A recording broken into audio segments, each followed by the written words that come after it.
Bon, le partenariat, vous l'avez vu, hein, donc ça parle donc de diaspora et ça parle d'investissement.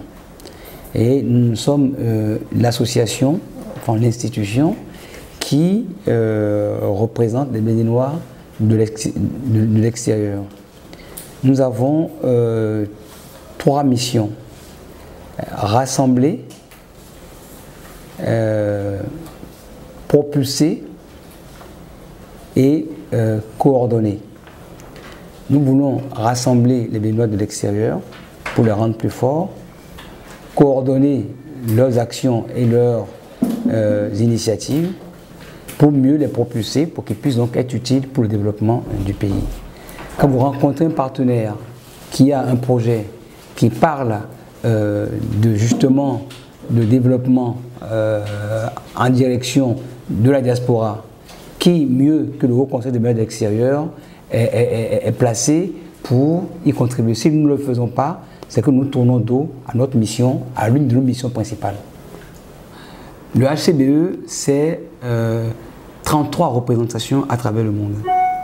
Ce qui veut dire que nous avons des Béninois en Suisse, en France, au Canada, aux États-Unis, en Angleterre, au Gabon, au Nigeria, qui sont des techniciens, qui sont des médecins, qui sont des roboticiens, des informaticiens et qui sont aussi des investisseurs.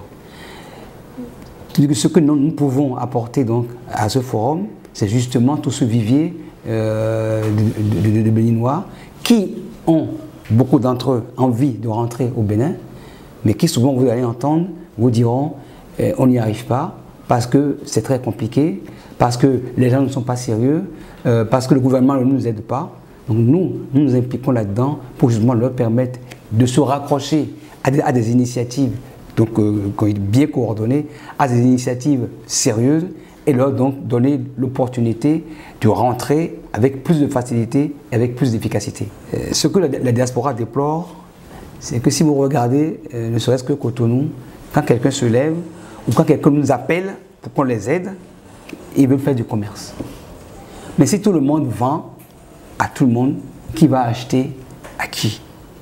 La diaspora, aujourd'hui, essaye de transformer.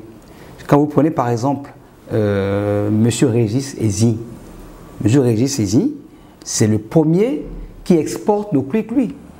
Ça fait des siècles et des siècles que nous fabriquons des cuicui, mais les cuicui au Bénin étaient vécus comme un aliment de pauvres. Le cuicui est relégué dans les villages. Et bien, grâce à Régis Ezi, nos cuicui maintenant sont conditionnés, sont modernisés et sont industrialisés pour aller être vendus en Europe.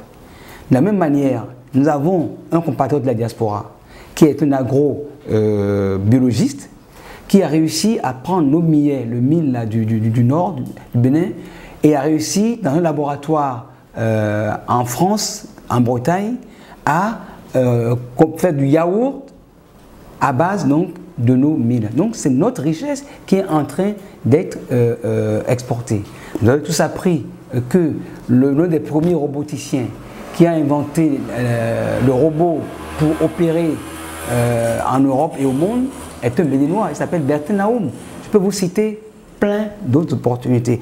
Donc, quand on voit ces exemples, mais on a envie justement de participer à ce genre de forum parce que ces forums, c'est le creuset où les idées naissent, c'est le creuset où il y a l'émulation, où on a envie de faire comme ce qu'on fait avant nous. Donc oui, la diaspora donc, a un grand rôle à jouer dans l'industrialisation de notre pays.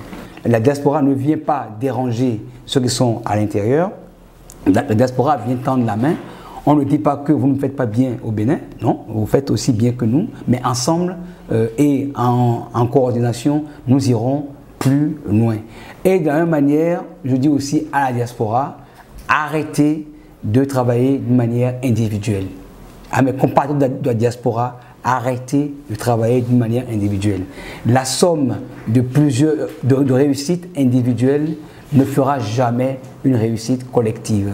Si le Haut Conseil des Béninois de l'extérieur réussit et est respecté, c'est tous les Béninois dans leur globalité qui seront respectés globalement et individuellement. On dira, quand la diaspora, et quand on vous verra individuellement, on dira, ah, la diaspora, voilà ce qu'ils font. Chacun bénéficiera de ce que le groupe a fait. Mais si tout le monde fait individuellement, ça ne profitera à personne. C'est le message donc que j'avais à lancer.